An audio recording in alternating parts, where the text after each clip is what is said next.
आत्मीय स्वजन नमस्ते।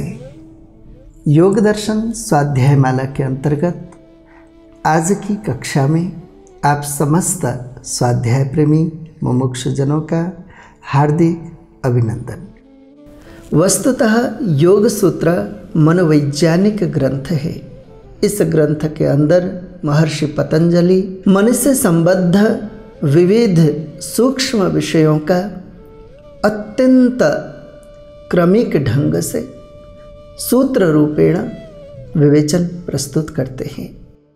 अलग अलग वृत्तियों के विषय में बताने के पश्चात ऋषिवर वृत्ति निरोध के उपाय भी बताने से चूकते नहीं। वे कहते हैं अभ्यास वैराग्याभ्याम तन्निरोधः। अभ्यास वैराग्याभ्याम, अभ्यास और वैराग्य के द्वारा तत् उन वृत्तियों का निरोध होता है। बंधुओं, श्रीमद् भगवद गीता के अंदर जब अर्जुन भगवान श्री कृष्ण के समक्ष ये कहते हैं कि चंचलम ही मनः कृष्ण प्रमाथि बलवद दृढ़म तस्याहम निग्रहम मन्ये वायोरिव सुदुष्करम, अर्थात हे कृष्ण, यह मन बड़ा चंचल, मत डालने वाला, यानी कि शरीर को क्षुब्ध कर देने वाला, बलवान और दृढ़ है।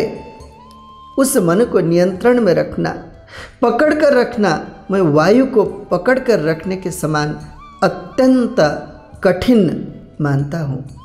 प्रत्युत्तर में भगवान कृष्ण कहते हैं कि हे अर्जुन, तुम जो बात कह रहे हो वह बात बिल्कुल सही है। असंशयम महाबाहो मनो दुर्निग्रहम चलम अभ्यासेन तु कौन्तेय वैराग्येण च गृह्यते। हे अर्जुन, इसमें संदेह नहीं है कि मन को नियंत्रित करना अत्यंत कठिन है, फिर भी अभ्यास और वैराग्य से उसे नियंत्रण में किया जा सकता है। ठीक यही बात महर्षि पतंजलि भी यहाँ कह रहे हैं।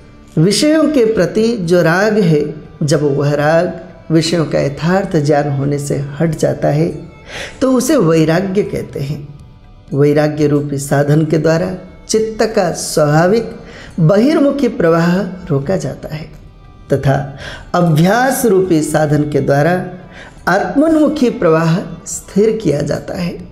दोनों उपाय मिलकर वृत्तियों को रोकने में सहायक सिद्ध होते हैं। बंधुओं, आपके मन में जिज्ञासा उठ रही होगी कि अभ्यास किसे कहेंगे।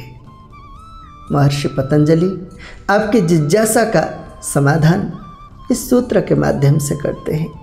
तत्र स्थितौ यत्नोऽभ्यासः। तत्र अभ्यास और वैराग्य में स्थितौ, चित्त की स्थिरता बनाए रखने के लिए यत्न, जो यत्न अर्थात उपाय है वह अभ्यास कहा जाता है।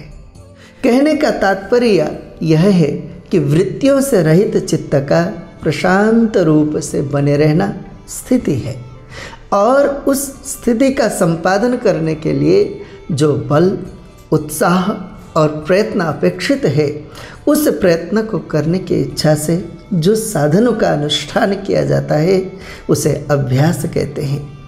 इस प्रकार साधनों के अनुष्ठान रूपी अभ्यास से चित्त की स्थिरता होने लगती है।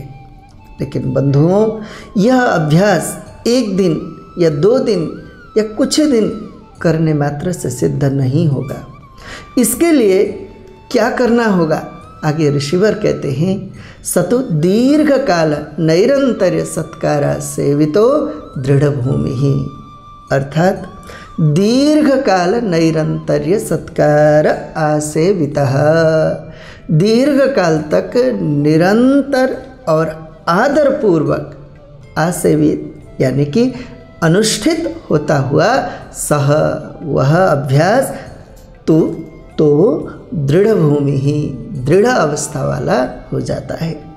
चित्त की स्थिरता का संपादन करने के लिए जो योग के यम, नियम आदि साधनों के अनुष्ठान का अभ्यास किया जाता है, वह अभ्यास जब लंबे समय तक यानी कि जब तक कि चित्त स्थिर न होने लगे तब तक निरंतर अर्थात प्रतिदिन तथा श्रद्धा आदर पूर्वक किया जाता है तो वह दृढ़ अवस्था वाला हो जाता है, अर्थात व्युत्थान संस्कारों से वह शीघ्र दबने वाला नहीं होता।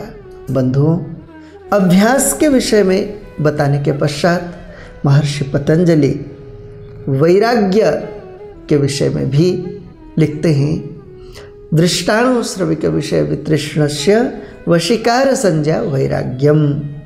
दृष्ट अनुश्रविक विषय वितृष्णस्य, अनुभव किए हुए और सुने हुए विषयों की तृष्णा से रहित योगी की वशीकार संज्ञा, चित्त के वशीकरण की अनुभूति वैराग्यम यानी कि वैराग्य होता है। लेकिन बंधुओं, इस सूत्र के माध्यम से ऋषिवर पतंजलि जिस वैराग्य की बात कर रहे हैं वह वैराग्य अपर वैराग्य कहलाता है। इससे भिन्न जो वैराग्य है उसे पर वैराग्य कहते हैं। वो क्या है हम आगे चर्चा करेंगे।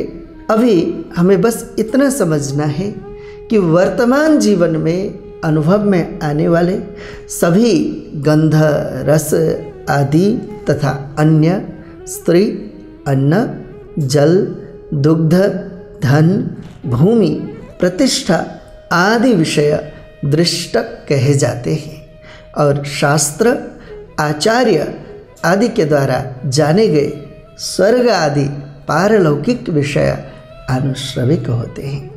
इन दोनों ही प्रकार के विषयों की असारता को जानकर जिस योगी ने इनमें अपनी तृष्णा समाप्त कर ली है अर्थात वितृष्ण हो गया है, उस योगी को अपने चित्त की अपने वश में होने की अनुभूति होने लगती है।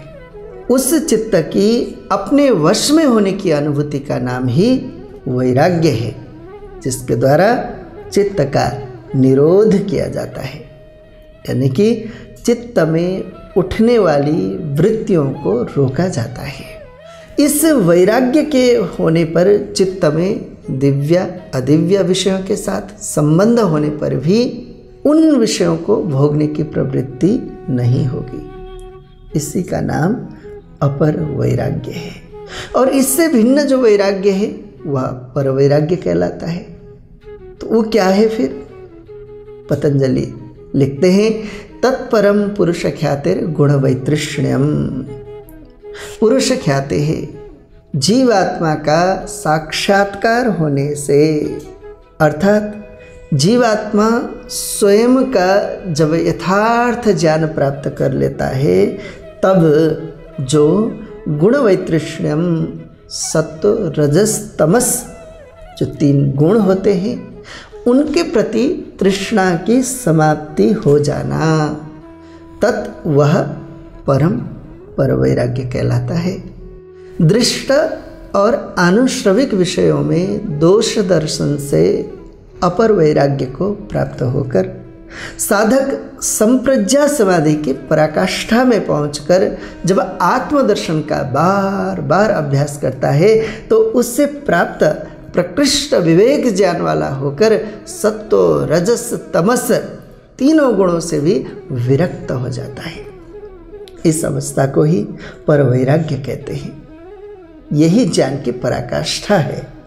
ज्ञान सैव पराकाष्ठा वैराग्यम, ऐसा महर्षि व्यास लिखते हैं। पर वैराग्य होने पर असंप्रज्ञा समाधि लगती है और योगी जीवन मुक्त होता हुआ शरीर छूटने पर मोक्ष रूपी फल को निश्चित प्राप्त करता है।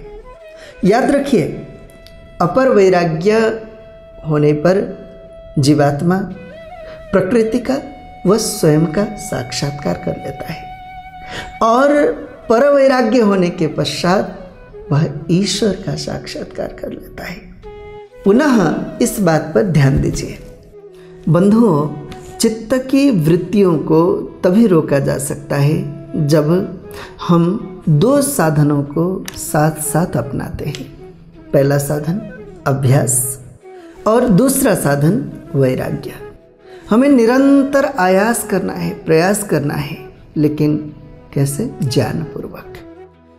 क्योंकि वैराग्य कहते हैं ज्ञान को। वैराग्य यानी कि ज्ञान।